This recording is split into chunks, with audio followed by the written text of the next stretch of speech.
Hey guys, I met my wife when I was only 18 years old. We got married about 4 years ago, and being married has helped us become better people and make more money. The funny thing is, I always planned on not getting married until I was 30.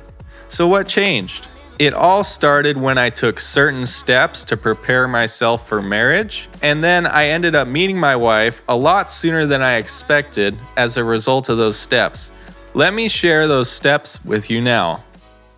The biggest part of finding your future partner is knowing who that person is. Now, if you didn't just close the video, you might be saying to yourself, if I knew who that person was, I wouldn't be watching this video. And that's fair enough. But it's really important that you decide the traits that you want your partner to have before you meet them. Otherwise, how are you going to be able to recognize this person? If you don't have criteria chosen before dating, you are probably going to end up with somebody who you're merely attracted to. And then when you're no longer attracted to that person, you will have to live with all of their faults and deal breakers that you never bothered to figure out were deal breakers before you started dating. So, you need to sit down and reflect on what is most important to you in your life. Once you have a solid understanding of your own values, it will be much easier to complete step 1, which is to list out between 10 and 20 attributes that would describe your ideal partner. This is an exercise that was made popular by Tony Robbins, and if you do it properly, you will probably doubt that anyone in human history will ever have most of the attributes that you have written down. For myself, I had written down that I wanted to be with somebody who I was attracted to, somebody who shared my faith and my beliefs, somebody who was frugal and good with their money. I wanted someone who was honest and straightforward, someone who was relationally intelligent, because I sure am not, and a couple of other things. What's funny about this list was that I truly believed that nobody ever could have even most of those attributes. Now that you have all these attributes written down on paper, it should be easy for you to piece them together and picture the type of person that your ideal partner is. And that's a great first step, because when you meet this person, you will be able to recognize them, assuming that they do exist, right? Which is a long shot, but at least you'll recognize them when you see them. Another thing that you can picture about them is what type of person will they be attracted to?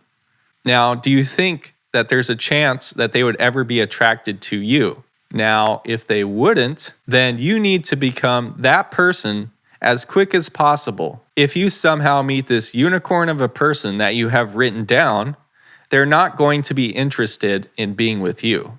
This often means that you're going to have to improve physically, go to the gym, work out, improve mentally, maybe get some more education or move up in your job. Maybe you have some relational work you need to do. Maybe you need to go see a therapist or join a support group. For me, this involved strengthening my faith and continuing to serve at church and gain more professional skills. Okay, so this whole process is the second step, which is to become the person that your ideal partner will be attracted to. Next, you're going to try and envision where your ideal partner that you have written down spends their time. For some people, this could be the gym or outdoors running or working for a successful company. But for me, it was at church. I started an internship at Central Church in Las Vegas in 2017, where I met my wife. It's kind of funny because we were actually even in the same intern onboarding meeting.